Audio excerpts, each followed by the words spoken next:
welcome back to stormshannon.com. In this video, we're going to be talking about how to release the backside of the neck and some muscles known as the suboccipitals.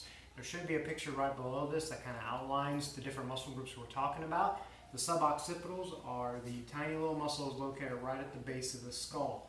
So we're going to talk about those first. There's two different ways we can release those. So the first way is using a foam roller. Works really well. Or if you don't have a foam roller, you can take a couple of tennis balls and put them in a sock and kind of do the same thing. But what we want to do is laying on your back, foam roller underneath your head. You're going right to the base of the skull. You just want to roll back until you find that point where your head just kind of naturally tilts back. You just want to lay there, let that pressure kind of release that tension in those muscles right under the base of the skull. And you can just lay there for as long as you want. You can roll back and forth a little bit, get in there and kind of work that up even more. You can even rock side to side and kind of get in there, a little bit more to each side and open that up. So we can do all three ways using the foam roller. Now, during the day when you're at work and things like that, obviously it's not so easy to pull out a foam roller and do that exercise. So what we can do is a little trick where we can utilize the body's own reflexes to kind of shut those suboccipitals off and get them to release. So the trick is pretty simple. All you're doing is, either sitting or standing. You want to first do a chin retraction where you pull the chin straight back, and then you're going to tuck your chin to your chest.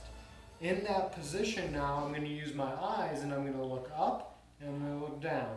And I'm going to go back and forth 10 times. The reason for this is when you look up, your body instinctively fires those suboccipitals to tilt your head back. So when you look down, it does the opposite. And it releases those muscles and allows for a little bit more of a stretch. And in many people, if your suboccipitals are very tight, you'll actually feel it stretch a little bit more when you look down. So, like I said, you're going to look up and down 10 times. When you're done with that, then we're going to do the second part of it, which is a chin retraction, a chin tuck. This time you're going to continue to look down the whole time, but we're going to do little nods. And then you're going to do it a little bit to each side and go back and forth. And you just want to do this until it feels like it loosens up, or go back and forth for a set number of times, 20, 30 reps, whatever it may be that works for you.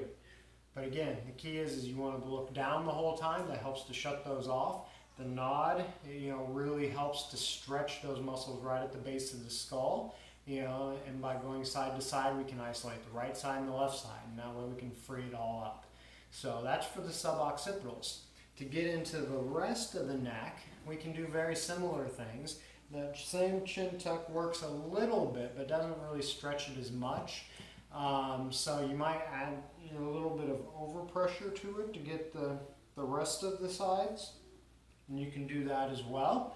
Or for this, I really like to use that foam roller. Same concept as the suboccipitals. I'm getting that in there, but instead of staying at the base here, I'm going to roll it into the meaty part of the neck.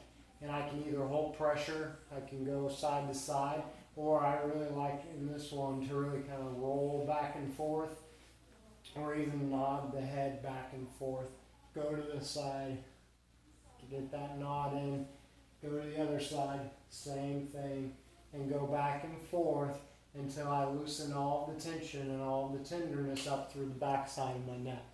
So that's how we release what are known as the paracervicals and the suboccipitals, otherwise known as the neck muscles.